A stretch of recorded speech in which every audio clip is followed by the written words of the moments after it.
नमस्कार, माउन्टेन समाचारमा स्वागत छ। म मन्जु कार्की। नमस्कार, म सचिता बुढाथोकी। सुरुमा अहिलेसम्मका मुख्य समाचार।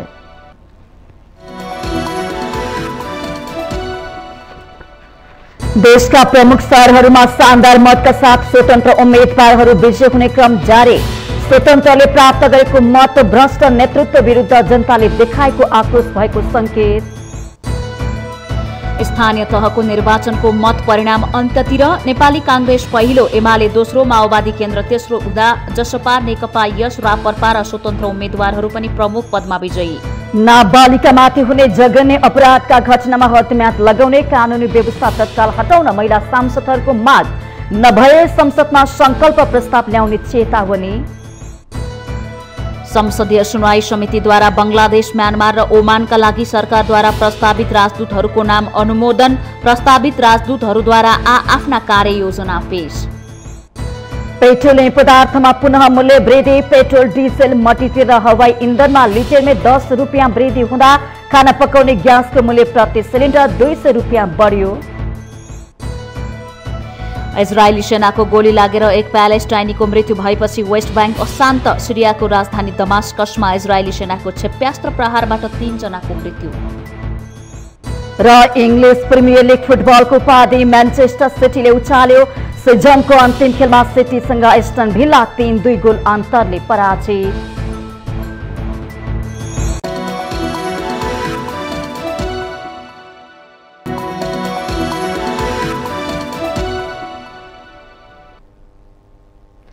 अब समाचार विस्तारमा। देशका विभिन्न प्रमुख शहरहरूमा स्वतन्त्र उम्मेदवारहरू विजय हुने क्रम जारी छ। बहुदलीय व्यवस्थाको दुरुपयोग गर्दै दलहरूले भित्राएका तमाम विकृत र भ्रष्ट नेतृत्वसँग वाक्क दिक्क भएका जनताले स्थानीय तहको निर्वाचनमा दलका उम्मेदवार विरुद्ध आक्रोश पोख्दै स्वतन्त्र उम्मेदवारलाई मत दिएको विश्लेषण भइरहेको छ। पटक पटक मत दिएर सत्तामा पुर्याएकाहरूले जनभावना अनुसार काम गर्न नसकेकै कारण जनताहरू देशलाई सही दिशामा डोर्याउन सक्ने वैकल्पिक शक्तिको खोजीमा रहेको र त्यसको छनक स्थानीय तहको निर्वाचनले दिएको धेरैको ठम्बै पनि छ। मुलुक अहिले बहुदलीय व्यवस्थामा छ। बहुदलीय व्यवस्थाकै अभ्यासभित्र संविधानले निर्वाचनबारे विभिन्न कल्पना गरेको छ। अहिले देशका प्रमुख शहरहरूमा जनताले निर्दलीय उम्मेद्वारहरूलाई जिताइरहेका छन्। धनगढ़ी उपमहानगरपालिकाको मेयर पदमा स्वतन्त्र उम्मेद्वार गोपाल हमाल गठबन्धनका उम्मेद्वारलाई पराजित गर्दै झण्डै दोब्बर मतले विजयी भएका छन्। उता धरान उपमहानगरपालिकामा साझेदार गठबन्धनका उम्मेद्वारलाई पछि पार्दै स्वतन्त्र उम्मेद्वार हर्क साम्पाङको जित निश्चित भएको छ। महानगरको मतगणना आधा भन्दा बढ़ी सकिँदा काठमाडौँ महानगरपालिकाको मेयर पदका लागि स्वतन्त्रको तर्फबाट उम्मेदवारी दिएका बालेन्द्र शाह जितको नजिक पुगिसकेका छन्। बालेन्द्र जितको नजिक मात्र पुगेका छैनन्, उनले राष्ट्रिय राजनीतिमा समेत हलचल मचाइरहेका छन्। जनकपुर जस्तो मधेसवादी दलहरूको राजनीतिक हब मानिने जनकपुर उपमहानगरपालिकामा पनि स्वतन्त्र उम्मेद्वार मनोज कुमार शाह शानदार मतका साथ अगाडि देखिएका छन्। यद्यपि धनगढ़ी र जनकपुरका स्वतन्त्र उम्मेद्वार राजनीतिक दलभित्रको असन्तुष्टिले चुनावमा होमिएका हुन् भने धरान र काठमाडौँ महानगरपालिकाका स्वतन्त्र उम्मेद्वार नितान्त निर्दलीय स्वतन्त्र उम्मेद्वार हुन्। वैशाख 30 गते भएको स्थानीय तहको निर्वाचनको मत परिणामले देशका प्रमुख शहरमा स्वतन्त्र उम्मेद्वारहरूको जसरी जित्ने क्रम देखिएको छ, यो सामान्य हार जित होइन।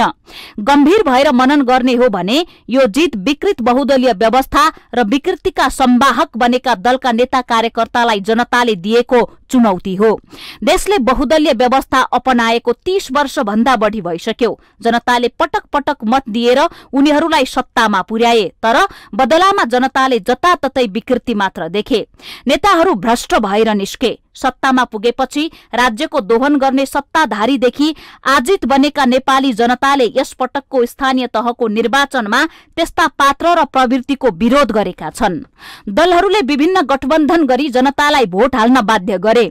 दलहरूले उठाएका उम्मेद्वारहरूले चुनावमा ठूलो धनराशि खर्च गरे। साम दाम दण्डभेद प्रयोग गरेर चुनावको प्रचार गरे। तर स्वतन्त्र उम्मेद्वारहरूले चुनावको प्रचार गर्दा न त धेरै पैसा खर्च गरे, न त उनीहरू पावर सहरहरूमा थिए न उनीहरूका आसेपासे थिए, तर पनि जनताले प्रमुख सहरमा स्वतन्त्र उम्मेद्वारहरूलाई मत दिएका छन्। अहिले कस्तो अवस्था देखिएको छ भने दलका उम्मेद्वार विजयी भएको उत्सव र्यालीमा जनसहभागिता छैन। दलकै आसेपासे र झोले कार्यकर्ताले विजयी जुलुस निकालिरहेका छन्।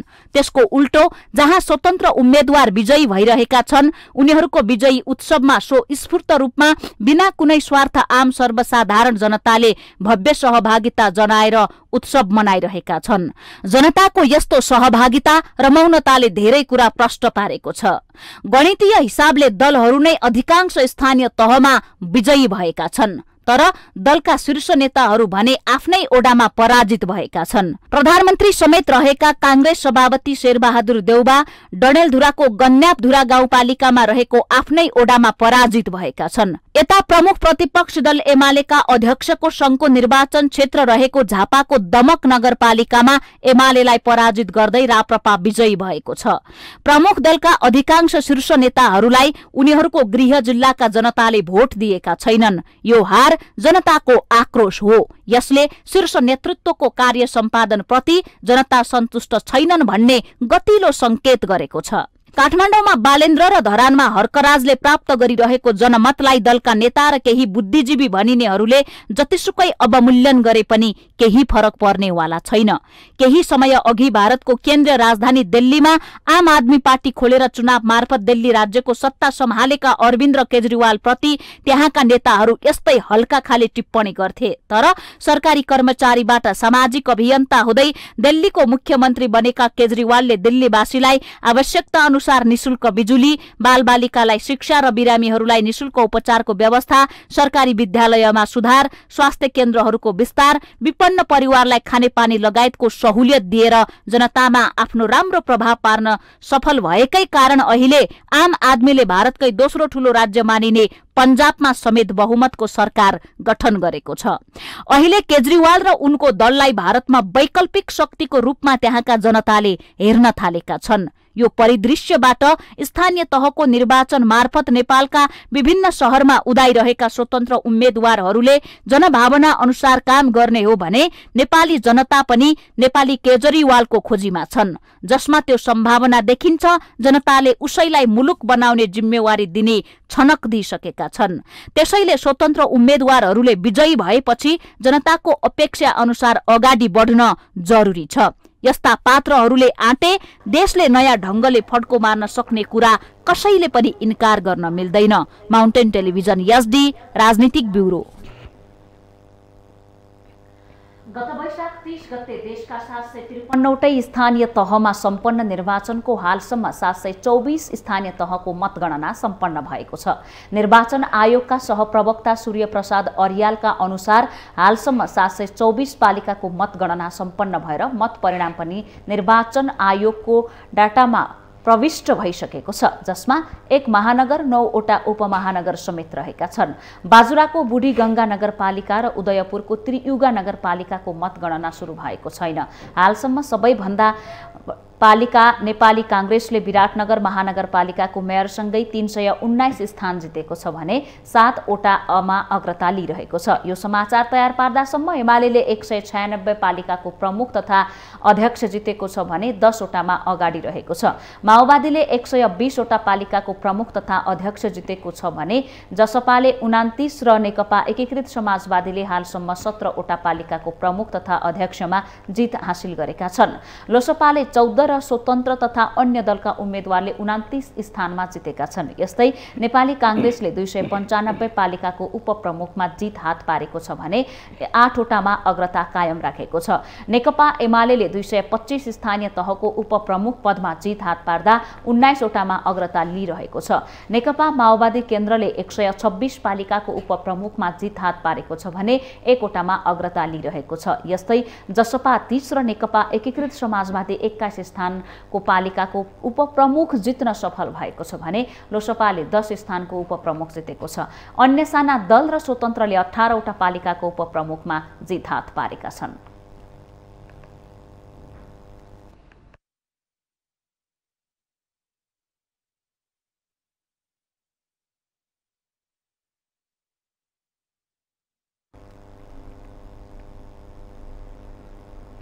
विराटनगर महानगरपालिकाको मेयरमा गठबन्धनबाट कांग्रेसका उम्मेद्वार नागेश कोइराला विजयी हुनुभएको छ। मुख्य निर्वाचन अधिकृतको कार्यालय विराटनगरले सार्वजनिक गरेको अन्तिम मत परिणाम अनुसार कोइरालाले 23,170 मत ल्याएर विराटनगरको महानगरको दोस्रो मेयर निर्वाचित हुनुभएको हो। कोइरालाले निकटतम प्रतिद्वन्दी एमालेका सागर कुमार थापालाई 8,715 मतान्तरले पराजित गर्नुभएको छ। थापाले 21,455 मत पाउनु भएको छ। त्यसैगरी उपमेयरमा एमालेकी शिल्पा निराला कार्की 25,680 मत प्राप्त गरेर निर्वाचित हुनु भएको छ। कार्कीका प्रतिद्वन्दी जनता समाजवादी पार्टीका अमरेन्द्र यादवले 14,219 मत पाउनु भएको छ। काठमाडौँ महानगरपालिकाको पछिल्लो मत परिणाममा पनि स्वतन्त्र उम्मेद्वार बालेन्द्र शाहको अग्रता कायमै छ। यो समाचार तयार पार्दछमा काठमाडौँको मेयरमा शाहले 42,902, नेपाली कांग्रेसकी सृजना सिंहले 24,876 र एमालेका केशव स्थापितले 23,985 मत प्राप्त गर्नु भएको छ। काठमाडौँ महानगरको उपमेयरमा एमालेकी उम्मेद्वार सुनिता डंगोलले अग्रता लिइरहनु भएको छ। यस्तै ललितपुर महानगरपालिकामा निवर्तमान मेयर तथा गठबन्धनका कांग्रेस उम्मेद्वार श्री बाबु महर्जनले 32,378 र एमालेका हरिकृष्ण व्यञ्जनकारले 18,886 मत प्राप्त गर्नु भएको छ। त्यस्तै उपमेयरमा नेकपा एमालेकी उम्मेद्वार मञ्जली साक्य बज्राचार्य अगाडि हुनुहुन्छ भने नेकपा माओवादी केन्द्रका बाबुराजा बज्राचार्य दोस्रो स्थानमा रहनु भएको छ। भरतपुर महानगरमा गठबन्धनकी रेणु दाहालले 43,061 र एमालेका विजय सुवेदीले 33,690 मत ल्याउनु भएको छ। यस्तै पोखरा महानगरपालिकामा गठबन्धनका उम्मेद्वार नेकपा एकीकृत समाजवादीका धनराज आचार्यले 45,027 मत पाउँदा एमालेका कृष्ण थापाले 41,590 मत प्राप्त गर्नु भएको छ। उपप्रमुखमा नेपाली कांग्रेसकी कोपिला राणा भाट अगाडि हुनुहुन्छ।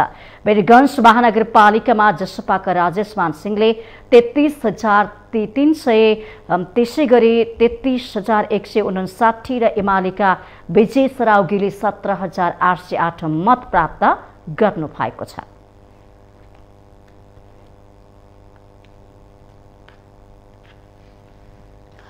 देशभरका 11 मध्ये 9वटा उपमहानगरपालिकाको अन्तिम परिणाम सार्वजनिक भएको छ। पछिल्लो मत परिणाम अनुसार धरान उपमहानगरपालिकाको मेयरमा स्वतन्त्र उम्मेद्वार हर्कराज राई निर्वाचित हुनुभएको छ। निकटतम प्रतिस्पर्धी नेपाली कांग्रेसका किशोर राईलाई 4,762 मतान्तरले पराजित गर्दै राई मेयरमा निर्वाचित हुनुभएको हो।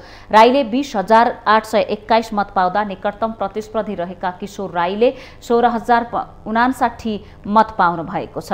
धरानमा विभिन्न सामाजिक विषय उठाएर आन्दोलन गर्दै आएका 39 वर्षका राईले लौरो चुनाव चिन्ह लिएर मेयरमा प्रतिस्पर्धा गर्नुभएको थियो। उपमेयरमा भने नेकपा माओवादी केन्द्रका इन्द्र विक्रम मेघा निर्वाचित हुनुभएको छ।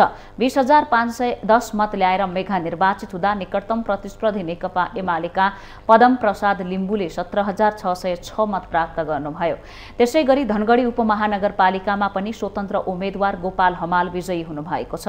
नेपाली कांग्रेसका निरप बहादुर ओटलाई पराजित गर्दै हमालले 26,865 मत सहित जित हासिल गर्नुभएको हो भने उपमेयरमा एमालेकी कन्द कला राणाले 15,479 मत सहित विजयी हासिल गर्नुभएको छ।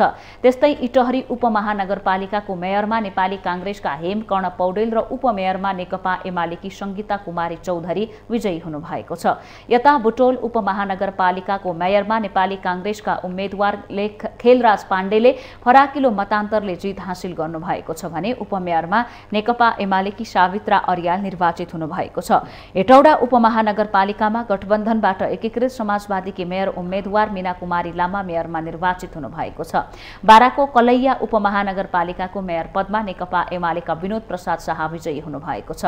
शाहले 31,728 मत ल्याएर विजयी हुँदा उहाँका निकटतम प्रतिस्पर्धी नेपाली कांग्रेसका राजेश राय यादवले 18,540 मत प्राप्त गर्नुभएको छ।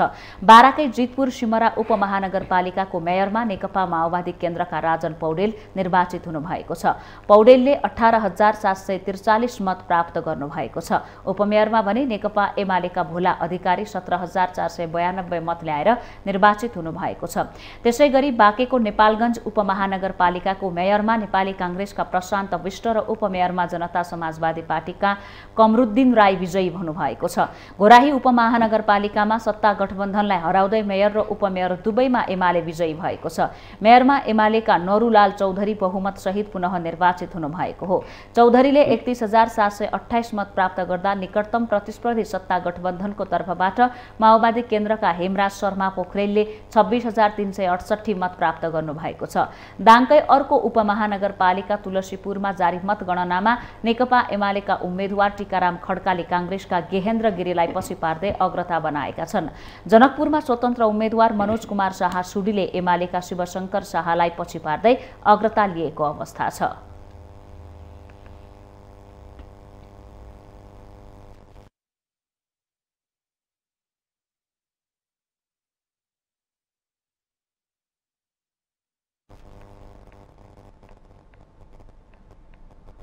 महिला सांसदहरूले नाबालिकाहरूमाथि हुने बलात्कार लगायतका जघन्य अपराधका घटनामा हदम्याद लगाउने कानूनी व्यवस्था तत्काल हटाउन सरकारसँग माग गरेका छन्।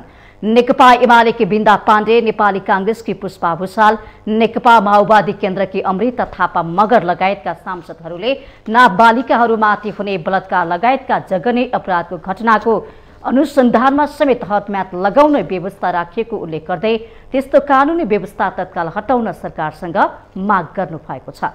सौन्दर्य प्रतियोगिताको आयोजकले 8 वर्षअघि बलात्कार गरेको घटना सामाजिक सञ्जाल मार्फत सार्वजनिक गरेकी एक युवतीको विषयलाई लिएर प्रतिनिधि सभा अन्तर्गत महिला तथा सामाजिक समितिले आइतबार सिंहदरबारमा आयोजना गरेको अनौपचारिक छलफलमा बोल्दै एमालेकी सांसद पाण्डेले सरकारले सो घटनाको अनुसन्धानको लागि सरकारले हदम्याद हटाउने गरे तत्काल कानून संशोधन नगरे आफूहरूले संसदमा संकल्प प्रस्ताव ल्याउने चेतावनी दिनुभएको छ। केही रहेन भने नि यो चाहिँ नि तुरुन्तै ल्याऊ भन्ने हिसाबबाट चाहिँ संकल्प प्रस्ताव राखेर त्यो त्यसमा चाहिँ छलफल गरेर भएन भने त्यति मात्रै कुरालाई त प्राइभेट बिलै पनि पेश गरेर पनि जानुपर्छ भन्ने लाग्छ है मलाई चाहिँ। त्यसले गर्दा मेरो चाहिँ नि प्राथमिकता हुने यो तीनटा चाहिँ पहिलो सरकारलाई नै ल्याऊ हैन छिटोभन्दा छिटो। नेपाली कांग्रेसकी सांसद पुष्पा भूषालले सौन्दर्य प्रतियोगिताको आयोजकले अपराध गरेको भन्ने कुरा स्वतः सिद्ध भएकाले घटनाको पीडितलाई तत्काल न्याय दिन सरकारसँग माग गर्नुभयो। उहाँले अपराधीले अनुसन्धान गरी तत्काल कारबाही गर्न पनि ढिलाइ नगर्न सरकारलाई सचेत गराउनु भएको छ। अब कानुनले देखा पर्ने अप्ठ्याराहरू त्यसलाई कसरी अब हामीले कि त त्यसलाई कोर्टले व्याख्या गरिदिनु पर्यो। मलाई लाग्छ कोर्टले त्यति सहज ढङ्गबाट कानुनभन्दा बाहिर गएर कोर्टले व्याख्या गर्न सक्दैन। तर मान्य बिन्दाजीले भनेको कुरामा एउटा चाहिँ के हामीसम्म गर्न सक्छ भने नेकपा माओवादी केन्द्रकी सांसद अमृता थापा मगरले यौन हिंसामा परेकाहरूलाई तत्काल राहत दिने व्यवस्थापन कानूनमै उल्लेख गर्न सरकारलाई दबाब दिनु भएको छ। उहाँले मनोरञ्जन र अनौपचारिक क्षेत्रका महिलाहरू यौन हिंसाको कारण प्रताडित हुनु परेको उल्लेख गर्दै त्यसको अन्त्यको लागि राजनीतिक पार्टी र त्यसका भातृ संगठनहरूले पहल गर्नुपर्ने आवश्यकता औँल्याउनु भयो। जो ढङ्गले पीडकलाई चाहिँ बरु ज्वाइँ पाले झैँ पाल्ने पीडित चाहिँ सदैव चाहिँ बलिनीको एउटा पानी जस्तै गरेर बगिरहने स्थितिलाई पनि अन्त गर्ने ढङ्गले हामीले यसलाई निमित्त कारण लिएर सोच्नुपर्छ जस्तो लाग्छ। सांसद थापा मगरले महिलामाथि हुने सबै प्रकारको हिंसा अन्त्यको लागि भएका कानूनहरूलाई प्रभावकारी रूपमा कार्यान्वयन नगराउन नसकेको भन्दै सरकारको आलोचना समेत गर्नु भएको छ।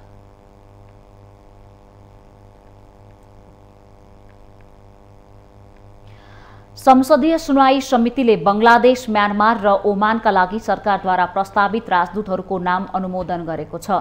आइतबार सिंहदरबारमा बसेको समितिको बैठकले सरकारले बंगलादेश, म्यानमार र ओमानका लागि प्रस्तावित राजदूतहरू घनश्याम भण्डारी, हरिशचन्द्र घिमिरे, डोरनाथ अर्यालको अनुमोदन गरेको हो। समितिका सभापति लक्ष्मणलाल कर्णले सरकारद्वारा बंगलादेश, म्यानमार, ओमानका लागि नेपाली राजदूतको पदमा नियुक्तको लागि प्रस्तावित नाम संघीय संसदको संयुक्त बैठक र संयुक्त समितिको कार्य सञ्चालन नियमावली 2075 को नियम 26 को उपनियम 5 बमोजिम अनुमोदन भएको घोषणा गर्नुभयो। द्वारा बंगलादेश, म्यानमार, ओमानको लागि नेपाली राजदूतको पदमा नियुक्तिको लागि प्रस्तावित क्रमशः श्री घनश्याम भण्डारी, श्री हरिश्चन्द्र घिमिरे र श्री डोरनाथ अर्याललाई नाम संघीय संसदको संयुक्त बैठक र संयुक्त समिति कार्य सञ्चालन नियमावली 2075 को नियम 26 को उपनियम 5 बमोजिम अनुमोदन भएको घोषणा गर्दछु। बैठकमा बंगलादेशका लागि प्रस्तावित राजदूत घनश्याम भण्डारीले आफ्नो कार्यकालमा बंगलादेशमा छात्रवृत्तिमा अध्ययनरत नेपालीहरूको संख्यालाई बढाउने र त्यहाँ देखिएका नेपालीहरूको समस्या समाधानमा केन्द्रित हुने बताउनुभयो। हरेक वर्ष 19 जना मेडिकल क्षेत्रमा र 3 जना इन्जिनियरिङ क्षेत्रमा स्कलरशिप दिने गर्छ। टोटल गरेर 22 जना भने अरू विद्यार्थीहरू आफ्नो खर्चमा जाने गर्छन् र विद्यार्थीहरूले त्यहाँ भोग्ने समस्या विशेष गरी 3 किसिमका समस्याहरू मैले देखेको छु। एउटा यहाँबाट जाँदाखेरि नै उचित परामर्श नहुने कन्सल्टेन्सीहरूबाट र उनीहरूले त्यहाँ बङ्गलादेशको क्वालिटी युनिभर्सिटीहरू नभएर अरू कुनै युनिभर्सिटीमा गएर त्यहाँ पढाइ सुरु गर्ने र पछि विभिन्न समस्याहरू भोग्ने गरेका हामीले गुनासोहरू सुन्ने गरेका छौँ। म्यानमारका लागि प्रस्तावित राजदूत हरिश्चन्द्र घिमिरेले नेपाल पर्यटन बोर्ड, लुम्बिनी विकास कोष र अन्य सरोकारवाला निकायसँग समन्वय गरी भिजिट लुम्बिनी अभियान सञ्चालन गर्ने प्रतिबद्धता व्यक्त गर्नुभएको छ। उहाँले म्यानमार स्थित नेपाली राजदूतावासमा पर्यटन सम्पर्क व्यक्ति तोकी नेपालको पर्यटन सम्बन्धी सूचना जानकारीको शीघ्र र निरन्तर रूपमा प्रवाह गर्ने कुरामा जोड दिने बताउनुभयो। समुदायसँग नियोगको सहायतामा नेपालको पर्यटन प्रवर्धन सम्बन्धी वस्तुगत छलफल र नतिजामूलक कार्यक्रम सञ्चालन गर्न सहकार्य गर्नेछु। बौद्ध धर्म अध्ययन गराउने म्यानमारका विश्वविद्यालयहरूमा थप नेपाली विद्यार्थीहरूलाई छात्रवृत्ति दिलाउन पहल गर्नेछु। ओमानका लागि प्रस्तावित नेपाली राजदूत डोरनाथ अर्यालले नेपाल र ओमान सरकार बीच भएका सम्झौताहरू कार्यान्वयन गर्न विशेष पहल गर्ने बताउनुभयो। उहाँले थाती रहेका श्रम सम्झौता र पर्यटन सहयोग सम्बन्धी सम्झौताहरूलाई अघि बढाउन र द्विपक्षीय सहयोग सम्झौताहरू कार्यान्वयन गर्न पनि पहल गर्ने बताउनु भएको छ। विषयहरू पनि महत्त्वपूर्ण छन् र हालसम्म अब जस्तो यो बीसीएमको हामीले सम्झौता गऱ्यौँ र यसको पहिलो बैठक पनि हुन सकेको छैन र त्यसलाई चाहिँ कार्यान्वयनमा ल्याउनु पर्ने छ। त्यसलाई मैले यथाशक्य जान साथै सुरुदेखि नै पहल गर्नेछु। त्यस्तै पाइपलाइनमा भएका श्रम सम्झौता र पर्यटन सहयोग सम्बन्धी सम्झौताहरूलाई मैले अगाडि बढाउने छु। प्रस्तावित राजदूत अर्यालले नेपाली श्रमिक बढी भएको क्षेत्रमा हरेक वर्ष अन्तर्क्रिया कार्यक्रम गरी समस्या समाधानमा जोड दिने, राजदूतावासमा रहेको सेल्टरलाई व्यवस्थित बनाउने र ठाउँ थप्ने पनि कार्ययोजना रहेको बताउनु भएको छ।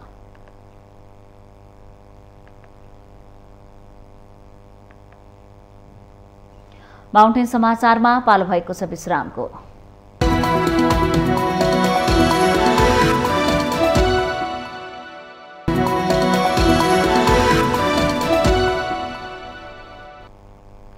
विश्रामपछि स्वागत छ। अब बाँकी समाचार। राष्ट्रिय योजना आयोगका उपाध्यक्ष डाक्टर विश्वनाथ पौडेलले महिलासँग राज्य कार्यक्रमलाई समेटेर आगामी आर्थिक वर्षको बजेट ल्याउने योजना रहेको बताउनु भएको छ। उपाध्यक्ष डाक्टर पौडेलले महिला हकहित सृजना भएका समस्या समाधानको लागि आगामी बजेटमा छुट्टै कार्यक्रम ल्याउने बताउनु भएको हो। आगामी वर्षको बजेटमा कुन क्षेत्रले बढी प्राथमिकता पाउने हो र कस्तो बजेट आउने हो भन्ने आम चासो भएको बेला उपाध्यक्ष डाक्टर पौडेलले महिला लक्षित नारामुखी कार्यक्रम आउन लागेको जानकारी दिनु भएको छ। महिलासँग राज्य मैले हिजो भने जीवन चक्रको विभिन्न जोखिममा हैन महिलाहरू गर्भदेखि लिएर उनको मतलब जब सर्चमा जब प्रमोसनदेखि लिएर एन्डसम्म उनीहरूले फेस गर्ने डिफ्रेन्ट जुन प्रब्लमहरू छ हैन हिजो मैले धेरै डिटेलमा बनाएको थिएँ। त्यसमा चाहिँ हामीले हस्तक्षेप गर्नुपर्छ। एउटा मात्रै मतलब एउटा सर्टेन कुरामा मात्र हस्तक्षेप गरेर त्यसले सोल्भ हुनु जस्तो महिलाहरूको प्रमोसनको इस्युहरूदेखि लिएर हैन त्योहरू चाहिँ एउटा ओभर आर्चिङ नै प्रोग्राम हामीहरूले त्यसको कल्पना गरेका छौँ महिलाहरूसँगको। आगामी वर्षको बजेटमा वेतनमुखी योजनामा सामाजिक सुरक्षा भत्ताको कार्यक्रमहरू बढाउँदै लैजाने जानकारी दिँदै उपाध्यक्ष डाक्टर पौडेलले आगामी कार्यक्रमहरूमा विपन्न असहाय र आर्थिक स्थिति कमजोर भएकाहरूलाई सहायता दिने योजना रहेको भन्दै यस्ता कुरामा विवाद गर्न जरुरी नरहेको बताउनु भएको छ। उहाँले महिलाको क्षमता विकास पछाडि परेका समुदायमा पैसा वा सुविधा दिँदा विवादित बनाउन जरुरी नरहेको, बरु यस्तो गर्नाले लक्षित वर्गमा थप सेवा सुविधा पुग्ने भएको बताउनु भएको छ। अनुसार दिएको कार्यक्रमहरू पनि छ, तिनीहरू त्यति कन्ट्रोभर्सियल पनि हुँदैन। यदि हामीले विपन्नहरूलाई, असहायहरूलाई, हैन, गरिबहरूलाई सहायता दियौँ भने त्यसलाई वास्तवमा विवादास्पद बनाउन जरुरत छैन। यदि हामीले महिलाहरूको इम्पावरमेन्टमा अथवा पछाडि परेका कम्युनिटीहरूको इम्पावरमेन्टमा पैसा दियौँ भने, क्यास ट्रान्सफरै गऱ्यौँ अथवा कुनै सुविधा दियौँ भने त्यसलाई पनि त्यस्तो कन्ट्रोभर्सियल बनाउन जरुरत छैन। उपाध्यक्ष डाक्टर पौडेलले आगामी आर्थिक वर्षको बजेट मुलुकभित्र उत्पादन बढाउने, पूर्वाधारको विकास गर्ने र क्षमतामूलक वितरण गर्ने दिशामा अग्रसर रहेको पनि बताउनु भएको छ।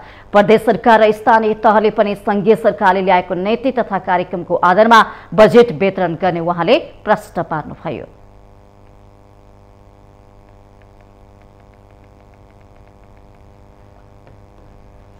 हालै सम्पन्न स्थानीय तहको निर्वाचनको सार्वजनिक नतिजा अनुसार शीर्ष नेताहरूका पालिकामा आफ्नै राजनीतिक दलको मत कमजोर देखिएको छ। केन्द्रीय राजनीतिमा पकड जमाएका शीर्ष नेताहरूले आफ्नै पालिका पनि हार बेहोर्नु परेको छ। आफ्नो दललाई अधिक ठाउँमा जिताउन लागि परेका शीर्ष नेताहरू आफ्नै पालिकामा समेत पराजित हुँदा राष्ट्रिय राजनीतिमा यसले चुनौती थपिदिएको हो कि भन्ने भान हुन थालेको छ। अहिलेसम्मको स्थानीय तहको निर्वाचन मतपरिणामका आधारमा अधिकांश दलका शीर्ष नेताहरूले आफ्नै ओडा र पालिकामा आफ्ना उम्मेद्वारहरूलाई जिताउन असफल भएका छन्। एउटा दलको नेताको पालिकामा अर्को दलका उम्मेद्वारको जित भएको देखिएको छ। प्रधानमन्त्री समेत रहेका नेपाली कांग्रेसका सभापति शेरबहादुर देउवाले एमालेलाई क्लिन स्वीप गर्ने भन्दै 5 दलीय सत्ता गठबन्धनलाई तल्लो तहसम्म कायम राख्न नेता कार्यकर्तालाई निर्देशन दिएका थिए। तर देशभर कांग्रेस र गठबन्धनलाई विजय गराउन मत माग्दै हिँड्दा देउवाकै ओडामा भने कांग्रेस पराजित बन्न पुग्यो। त्यस्तै केन्द्रीय राजनीतिमा सधैँ पकड जमाउने र देशभर 70% भन्दा धेरै पालिका जित्ने दावी गरेका नेकपा एमालेका अध्यक्ष केपी शर्मा ओलीले आफ्नै गृहनगर दमकको मेयर राप्रपालाई सुम्पिए। ओलीले आफूले मतदान गरेको भक्तपुरको सूर्य विनायक नगरपालिका ओडा नम्बर 2 मा कांग्रेसको प्यानल नै विजयी भयो। नेकपा माओवादी केन्द्रका अध्यक्ष पुष्पकमल दाहालको निर्वाचन क्षेत्रमा नेकपा एमालेले जित हासिल गर्यो भने जनता समाजवादी पार्टी जसपाका संघीय परिषद अध्यक्ष डाक्टर बाबुराम भट्टराईको गृह जिल्ला गोर्खाको पालुङटारमा माओवादी केन्द्र विजयी बन्यो। एमाले उपाध्यक्ष विष्णु पौडेलले पनि बुटवलमा एमालेको विरासत जोगाउन सकेनन्। राजनीतिक दलहरूको यही अवस्थाले निरन्तरता पाउने हो भने आफ्नै विरासत जोगाउन पनि हम्मे हम्मे पर्ने देखिन्छ। शेरबहादुरको ठाउँमा वडामै चाहिँ कांग्रेस हार्यो, केपी शर्मा ओलीको चाहिँ एमाले हार्यो आफ्नै ठाउँमा, हेर्नुहोस् हैन। अब छ नि सबै ठाउँमा लगभग त्यस्तै भएको छ, रौतहटमा त्यस्तै भएको छ। त त्यो चाहिँ जनताले देखाइदिए। अब हामी धेरै समयसम्म मान्छेलाई मूर्ख बनाउन सक्दैनौँ। अब हामीले झुठो बोलेर चाहिँ नि मतलब घर घरमा ग्यास ल्याउँछौँ, हामी चाहिँ के अरे रेल चलाइदिन्छौँ भन्ने सपना बाँडेर नहुँदो रहेछ। अब चाहिँ मतलब के भने वास्तविक काम गर्नुपर्छ भन्ने कुरोको बोध चाहिँ नि भयो, तर उनीहरूले त्यो कामै गर्ने आएन छैन।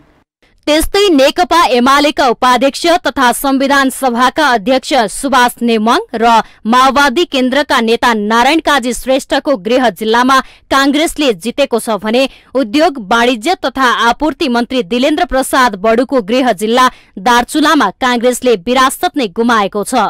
यता नेकपा एमालेका उपमहासचिव प्रदीप गेवाली, एमालेका प्रमुख सचेतक विशाल भट्टराईको पालिकामा नेकपा माओवादी केन्द्रले जितेको छ।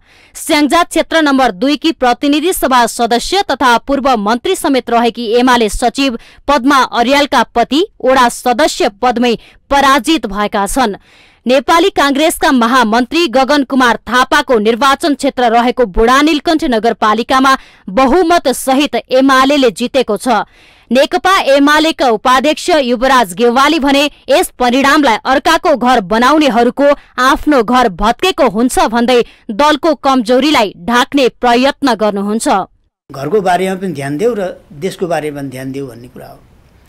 आफ्नो घर पनि राम्रो बनाऊ, देश पनि राम्रो बनाऊ, यो हुनुपर्ने। तर कतिपय कहिलेकाहीँ के भइदिन्छ भन्दाखेरि देशको लागि सोचिरहेको हुन्छ, आफ्नो घर परिवार बिग्रिरहेको हुन्छ। देशको लागि सोचिरहेको हुन्छ, देशभरिको स्थिति बनाऊ भन्ने सोचिरहेको हुन्छ, आफ्नो वडा बिग्रिराखेको हुन्छ। तुलनात्मक रूपले त्यहाँ ध्यान पुगिन नसकेको पनि हुन्छ। त्यसो र नेताको समग्र देशको राजनीति काममा बढ्ता ध्यान दिँदाखेरि वडामा चाहिँ ध्यान पुग्न नसकेको कुरा चाहिँ हो। आफ्नो पार्टी र स्वयं आफैलाई मात्रै अब्बल ठान्ने र दशकौंदेखि जनतालाई झुक्क्याउँदै आएका नेताहरूलाई यसपालिको निर्वाचनमा आफ्नो वडा स्तरकै मतदाताले राम्रो पाठ पढाएका छन्।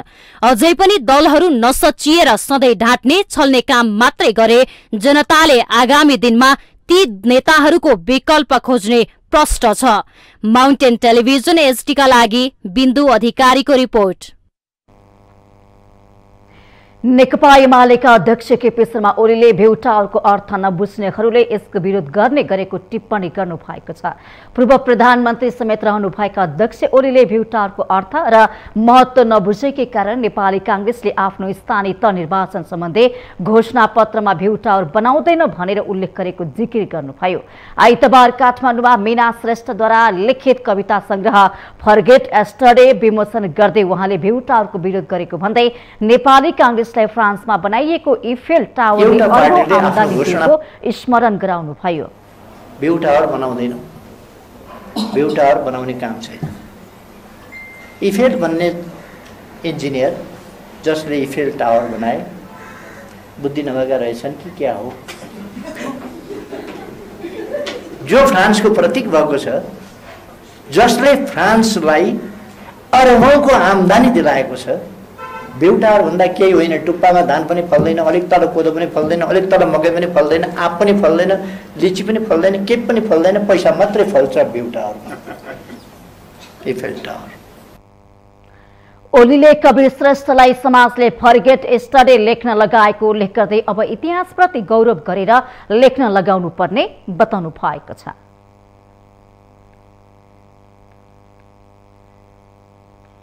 सुनसरीको इटहरीमा नेकपा एमालेका नेता हिमाल सुवेदीले आफूमाथि विपक्षी समूहले कुटपिट गरेको आरोप लगाउनु भएको छ। नेकपा एकीकृत समाजवादीबाट इटहरी उपमहानगरपालिकाको उपमेयर पदमा उम्मेदवारी दिएका केशव कुमार विष्टका छोरा कैलाश विष्टको समूहले आफूलाई कुटपिट गरेको पीडित सुवेदीले पत्रकार सम्मेलन मार्फत जानकारी गराउनु भएको हो। बिहान 7 बजेतिर आक्रमण भएको र आक्रमण हुनुभन्दा 15 मिनट अघि फेसबुकमा ज्यान मार्ने धम्की सहितको म्यासेज आएको सुवेदीको दाबी छ। सुवेदीमाथि आक्रमण भएपछि इटहरी स्थित पूर्व पश्चिम राजमार्गमा एमालेका कार्यकर्ताहरूले नाराबाजी सहित प्रदर्शन गरेका छन्। प्रदर्शनका कारण पूर्व पश्चिम राजमार्गमा सवारी साधन आवत जावत अवरुद्ध भएको थियो भने बाक्लो मात्रामा नेपाल प्रहरी र सशस्त्र प्रहरी बल परिचालन गरिएको थियो।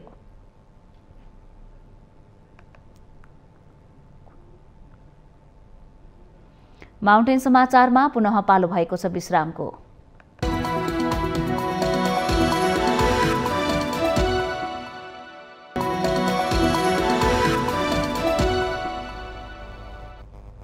विश्रामपछि स्वागत छ। अब बाँकी समाचार। सत्तारूढ नेपाली कांग्रेसका महामन्त्री गगन कुमार थापाले सरकारको आगामी आर्थिक वर्षको नीति तथा कार्यक्रममा नेपाली उत्पादनको प्रवर्धनमा ध्यान दिने बताउनु भएको छ। आइतबार काठमाडौँमा आयोजित राष्ट्रिय योजना आयोगका पूर्व उपाध्यक्ष सोडिम वाग्लेद्वारा लिखित पुस्तक लोकार्पण कार्यक्रममा बोल्दै महामन्त्री थापाले आगामी आर्थिक वर्षको नीति तथा कार्यक्रममा नेपाली उत्पादनको प्रवर्धनमा ध्यान दिने बताउनु भएको हो। उहाँले आफूहरूले प्रधानमन्त्री शेरबहादुर देउवालाई दिएको सुझाव अनुसार उद्योग मन्त्रालय अन्तर्गत प्रधानमन्त्री नेपाली उत्पादन प्रवर्धन कार्यक्रमको नाममा छुट्टै परियोजना आउने पर्ने बताउनु भएको छ। प्रधानमन्त्रीजीलाई भेटेर यो वर्षको नीति कार्यक्रममा यो एक दशक 2079 देखि 2089 सम्म नेपाली उत्पादन तथा उपभोग प्रवर्धन दशक चाहिँ यो फेरि यो अलिकति फ्यान्सी जस्तो हुन्छ। यसको लागि चाहिँ प्रधानमन्त्री नेपाली उत्पादन प्रवर्धन कार्यक्रम भनेर एउटा छुट्टै परियोजना उद्योग मन्त्रालयले लिड गर्ने, यसमा एउटा सानो स्टडी गरेर नेपाली कङ्ग्रेसको तर्फबाट प्रधानमन्त्रीलाई गएर बुझाएर म उहाँलाई धन्यवाद पनि दिन्छु। उहाँले हाम्रो कुरा सुनिदिनु भयो, राखिदिनु भएको छ। पुस्तकका लेखक राष्ट्रिय योजना आयोगका पूर्व उपाध्यक्ष सोरिम वाग्लेले नेताहरूको कृषि मात्रै जगाउने दोढुपले उपलब्धि सुन्ने भएको भन्दै देश विकासको लागि नीतिगत सुनिश्चिततामा जोड दिनुभयो। यो शासकीय स्थिरता भन्दा पनि शासकीय स्थिरता त म त भीमसेन थापाले 30 वर्ष चलाए, जङ्गबहादुरले 30 वर्ष चलाए, चन्द्र शमशेरले 30 वर्ष चलाए, जुद्ध शमशेरले 15 वर्ष चलाए, पञ्चायतमा पनि 2टा राजाले 30 वर्ष चलाए। शासकीय स्थिरता त गजब थियो नि, त्यो होइन रहेछ नि त। लगानी भित्र्याउने, रिस्क टेकिङ, भेन्चरको लागि इन्सेन्टिभ स्ट्रक्चर इकोनोमीमा बनाएछन् कि छैनन्? आफ्नै कुर्सी मात्रै जोगाउने स्थिरताले त केही दिँदो रहेछ भनेपछि नीतिगत सुनिश्चितता त्यो चाहिँ हुनु पर्यो। राष्ट्रिय योजना आयोगकी पूर्व सदस्य उषा झाले विकासको दीर्घकालीन योजना बनाउनु पर्ने धारणा राख्दै विकासको लागि 5 वर्षको नभई 25 वर्षको योजना बनाउनु पर्नेमा जोड दिनुभयो। हामीले 5 इयर्सको कुरा नगर्दा हुन्छ। 5 इयर्स कुरा गर्दाखेरि हामीले आफूलाई धेरै छोटो सोचमा उभ्याइराखेका हुन्छौँ। हामीले 25 इयर्सको कुरा गरौँ। 25 इयर्स पछि हामीले के अचिभ गर्ने त्यो कुरा सिस्टममा ढालौँ, एउटा मास्टर प्लानमा ढालौँ। सरकार जसको सुकै आओस् उसले 5 इयर प्लान गर्नु पर्दैन। चलिराखेको कुरामा उसले कहाँनिर अतृप्त अवसरहरू छन् त त्यसलाई रियलाइज गरेर त्यसलाई अगाडि बढाउने कामहरू गर्दै गयो भने पोसिबली चाहिँ यो एउटा सिस्टम चाहिँ डेभलप भएर आउँछ। उहाँले 25 वर्ष योजना बनाउन सके 5 वर्षमा जसको सरकार आए पनि योजना बनाइरहनु नपर्ने र गुरे योजना अनुसार काम निरन्तर अघि बढाउन सजिलो हुने पनि बताउनु भएको छ।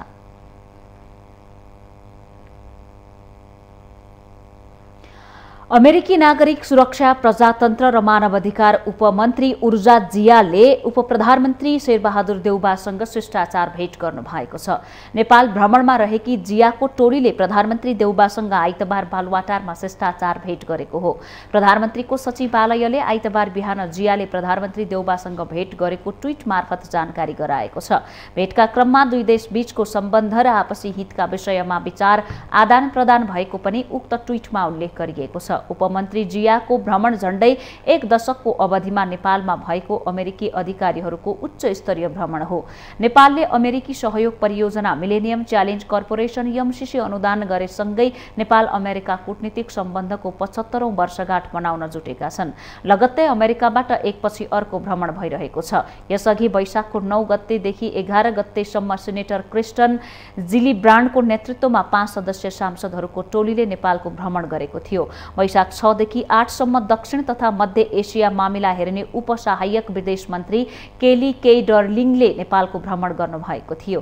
त्यसअघि नेपालले फागुन 15 मा एमसीसी अनुमोदन गर्नुअघि दक्षिण तथा मध्य एसिया मामिला हेर्ने सहायक विदेश मन्त्री डोनाल्ड लूले नेपालको भ्रमण गर्नुभएको थियो। नेपाल अमेरिकाको सन् 1947 अप्रिल 25 मा कूटनीतिक सम्बन्ध स्थापना भएको थियो।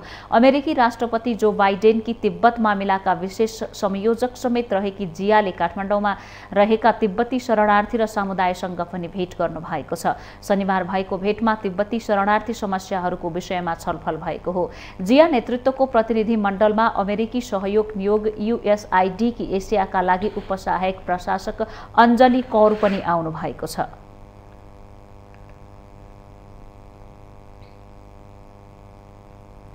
राई समुदायको महान चाड साकेला अर्थात् उभौली एलेडोङ 5082 सुरु भएको छ। उक्त अवसरमा खोटाङको सदरमुकाम दिक्तेलमा स्थानीय किराँत समुदायका मानिसहरू भेला भएर साकेला सेली नाच्दै साकेला भव्य रूपमा मनाउन सुरु गरेका छन्। अन्न बाली सप्रियोस्, मानव जातिको दुःख कष्ट हरण होस् भन्दै किराँतीहरूको पुजारी मार्फत 3 चुल्हा पुजेर किराँत समुदायका मानिसहरू भेला भएर सामूहिक रूपमा नाच्ने चलन पनि छ। उधौली र उभौली गरी वर्षमा 2 पटक मनाइने किराँतीहरूको साकेला पर्वमा दिक्तेल बजार र आसपासका राई जातिका मानिसहरू भेला भई धुमधामको साथ मनाउने गर्दछन्।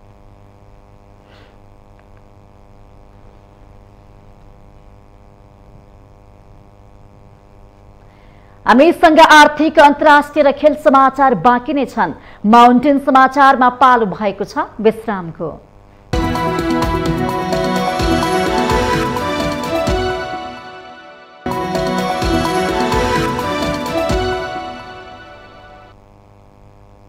विश्रामपछि स्वागत छ। अब आर्थिक समाचार।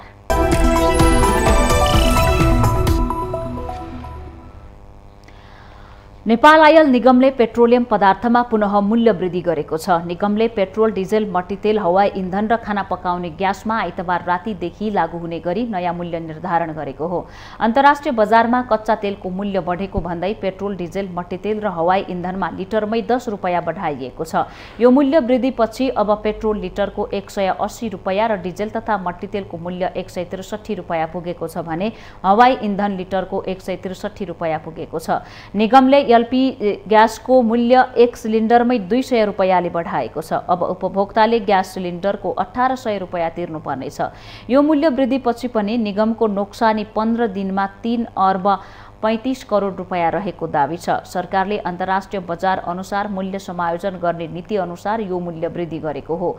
मूल्य वृद्धिपछि पनि पेट्रोल र डिजेलमा लिटरमै 14 रुपैयाँ 64 पैसा र 26 रुपैयाँ 82 पैसा नोक्सानी रहेको निगमले जनाएको छ।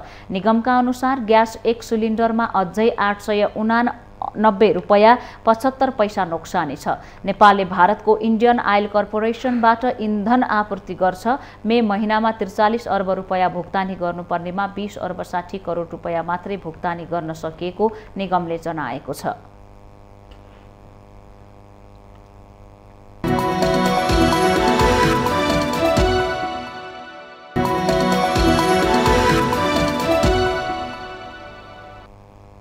विश्रामपछि स्वागत छ। हामी माउन्टेन समाचारको अन्त्यमा आइपुगेका छौं। जाँदा जाँदै मुख्य समाचार पुनः एकपटक। देशका प्रमुख शहरहरूमा शानदार मतका साथ स्वतन्त्र उम्मेद्वारहरू विजय हुने क्रम जारी। स्वतन्त्रले प्राप्त गरेको मत भ्रष्ट नेतृत्व विरुद्ध जनताले देखाएको आक्रोश भएको संकेत। स्थानीय तहको निर्वाचनको मत परिणाम अन्त्यतिर नेपाली कांग्रेस पहिलो, एमाले दोस्रो, माओवादी केन्द्र तेस्रो हुँदा जसपा, नेकपा, यस, राप्रपा र स्वतन्त्र उम्मेद्वारहरू पनि प्रमुख पदमा विजयी। नाबालिकामाथि हुने जघन्य अपराधका घटनामा हदव्याप लगाउने कानूनी व्यवस्था तत्काल हटाउन महिला सांसदहरूको माग। नभए संसदमा संकल्प प्रस्ताव ल्याउने चेतावनी।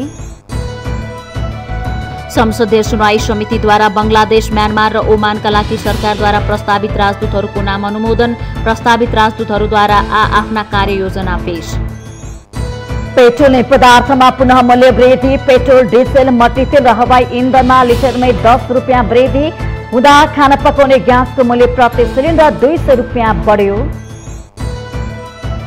इजरायली सेनाको गोली लागेर एक प्यालेस्टाइनीको मृत्यु भएपछि वेस्ट ब्याङ्क अशान्त। सिरियाको राजधानी दमास्कसमा इजरायली सेनाको क्षेप्यास्त्र प्रहारबाट 3 जनाको मृत्यु। र इङ्ग्लिस प्रिमियर लिग फुटबलको उपाधि म्यान्चेस्टर सिटीले उचाल्यो। सिजनको अन्तिम खेलमा सिटीसँग एस्टन भिल्ला 3-2 गोल अन्तरले पराजित।